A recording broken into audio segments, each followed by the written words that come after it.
Dominick, could you just take me through the lowest point when you had that injury and you fought once in 4 years or whatever it was? Can you take me to the lowest point, what it is that you visualized to sort of move forward, and did it, what you saw, did it resemble what happened tonight? Was this moment that you experienced tonight sort of make all of that worthwhile? Not really, I guess. I don't know. I mean,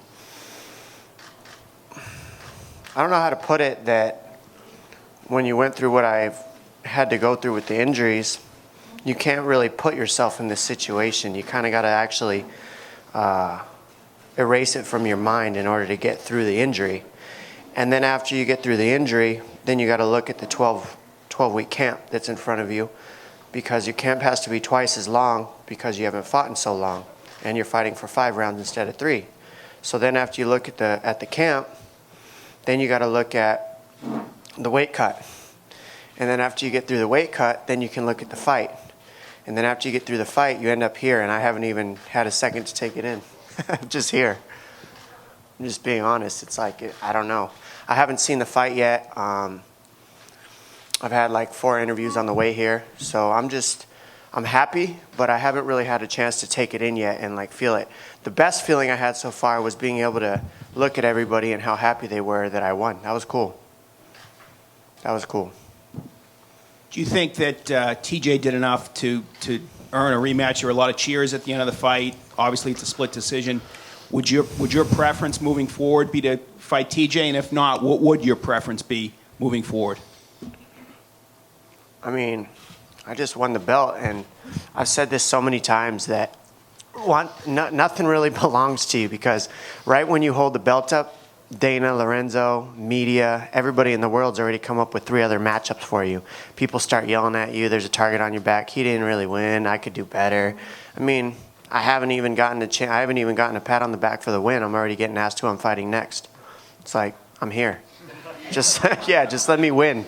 Let me be here. I'll worry about who I'm fighting next when it comes. I don't care right now. I just want to be here and be in the moment, be up here with these other guys that fought their hearts out. I mean, TJ fought his heart out. He's got a sweet suit on.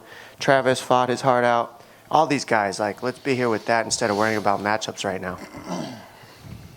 Hey, Dom, Mateo Urella from Boxeo Mundial.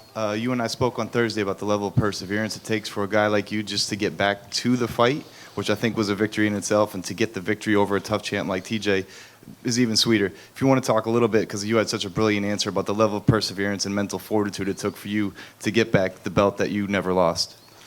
It took a lot of perseverance. To be honest, there's no level for it. You just got to kind of, I said this before, when it rains, it pours. Everybody in this world has felt that before. Like, feels like you're having a bad day, and then you spill coffee on your shirt, and then your tire goes flat, and then you step out and stub your toe on the curb. It's like everything seems to stack up. That's kind of how I felt this time. So when it rains, it pours. You got to put a big, heavy coat on, put one foot in front of the other, and when the rain stops, everything starts growing. The flowers, the grass. Right here, I'm standing in the grass. I'm standing in the flowers. It's a nice feeling. It's going to rain again. It's a matter of time. So it's just a matter of getting through each rainy season, putting one foot in front of the other, keeping your head high, trying to stay positive when you're going through it, and then getting through it and being happy that you did and evolve from it instead of putting your head down through it. Thank you, champ. Congratulations. Thank you. This is for Dominick. I know that you said you haven't really had a chance to process anything yet, but what did you feel like when you got the belt back standing in the octagon? Were you surprised at all? I wasn't surprised. I felt like I was countering well. I felt like he missed a lot. I felt like I got some sweet takedowns in there that were timed right. I kept the pace high. I was throwing a lot of combinations. There's a lot of things I did well. There's obviously things that I got to look at that I did wrong, probably, like every fight. I mean, if you get hit, you did something wrong. I'd prefer to not have one finger laid on me if I could help it, but it doesn't always go that way. So it just felt good to have the belt and know that I belong here. You have your doubts when you go through what I've gone through, where you go, how good am I? And, 1 minute and 4 years of fighting to come back and fight what was said to be one of the pound-for-pound best. These guys, I shouldn't technically maybe be able to go with them, but I'm winning. And it looked like you re-injured your knee a little bit. Did not re-injure my knee. My knee's good. It's my left foot. I had a foot injury before I came in.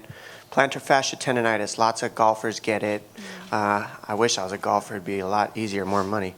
But, football players get it when they plant on their back foot. Runners get it. It's a normal thing. It'll heal. It'll be fine. It's just really sore.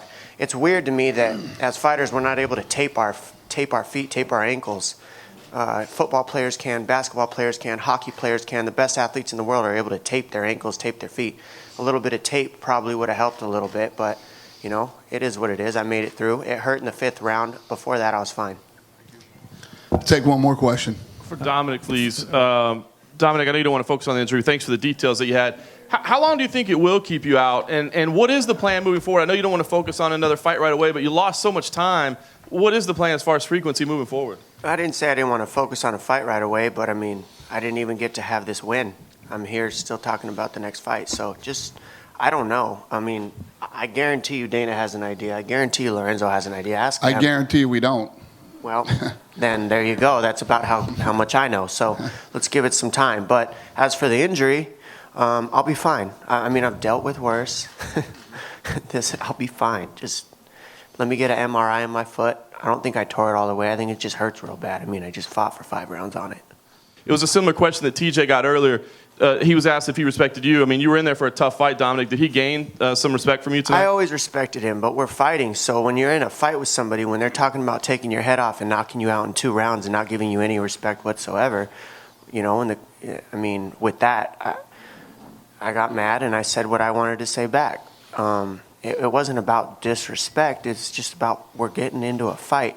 And to me, that doesn't make me a bad role model. It doesn't make me a bad person. I'm going in there to hit this guy, punch him in the face, It's a fight. I'm sorry I didn't say kind things all the time, but it's a fight. He didn't exactly do very kind things to me in there, and I didn't do very kind things to him back, so forgive me for my mean words.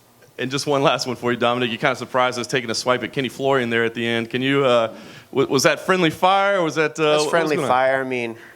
I like Kenny, He didn't pick me in the fight. He gave me really no chance in this fight, so I'm just a little poke. Nothing big. He's got great hair.